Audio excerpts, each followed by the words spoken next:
A sphere of mass m and radius r rolls on a horizontal plane without slipping. बच्चों हमारे पास एक sphere है, sphere role कर रहा है slipping with the speed u से कर रहा है। तो इसमें जो काइनेटिक एनर्जी होगा बच्चों रोलिंग मोशन में वो किस किस का होगा, तो आपको होगा kinetic energy translation plus kinetic energy rotation. ठीक है, ट्रांसलेशन प्लस रोटेशनल दोनों की वजह से होगा। रोलिंग विदाउट स्लिपिंग चल रहा है।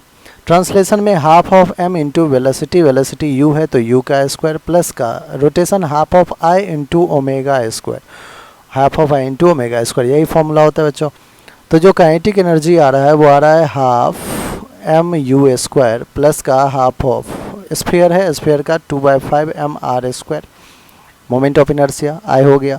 Omega v equals to r, omega से ओमेगा क्या होगा v square upon r square, r square ने आर स्क्वायर को भी कैंसिल आउट किया। जो काइनेटिक एनर्जी आ रहा है वो आ रहा है half m u square plus का 2 ने 2 को कैंसिल किया 1/5 m, v की जगह u इनिशियल वेलोसिटी है तो half of m u square, 1/2 plus 1/5 common ले लीजिए m u स्क्वायर को, क्या आ जाएगा 5 2 जा 10, 2 5 जा प्लस 2 जा that is 7 upon 10 m u square. ठीक है बच्चों, ये आ जाएगा काइनेटिक एनर्जी। क्या अगर इतना काइनेटिक एनर्जी है, अब कह रहा है कि no if it rolls up vertically then the maximum height it would attain will be. इस काइनेटिक एनर्जी के साथ अब ये कहाँ जा रहा है बच्चों, रोल कर रहा है वर्टिकली ऊपर के डायरेक्शन में, तो मैक्सिमम हाइट क्या होगा, तो let's say maximum height h होगा। तो जो मैक्सिमम हाइट पे पोटेंशियल एनर्जी होगा वो कहाँ से आया, तो ये काइनेटिक एनर्जी कन्वर्ट हुआ पोटेंशियल एनर्जी में। Now the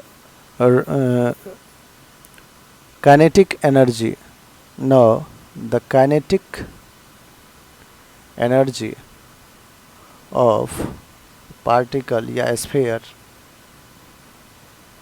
is getting converted into potential energy, into potential energy, into potential energy. ठीक है बच्चों, तो ऐसे जा रहा था। लेट्स से यहाँ पे इसके पास कोई काइनेटिक एनर्जी आ गया, अब ये वर्टिकल पे चढ़ते गया चढ़ते गया चढ़ते गया, अब ये कहाँ तक पहुँचा, लेट्स से h हाइट तक गया है। तो इस h हाइट का अगर इसका मास m है बच्चों, तो h हाइट पे जाके इसमें जो ग्रेविटेशनल पोटेंशियल एनर्जी आएगा वो तो mgh आएगा, और ये कहाँ से आया, तो 7/10 mu स्क्वायर से आया, 7/10 mu स्क्वायर काइनेटिक एनर्जी।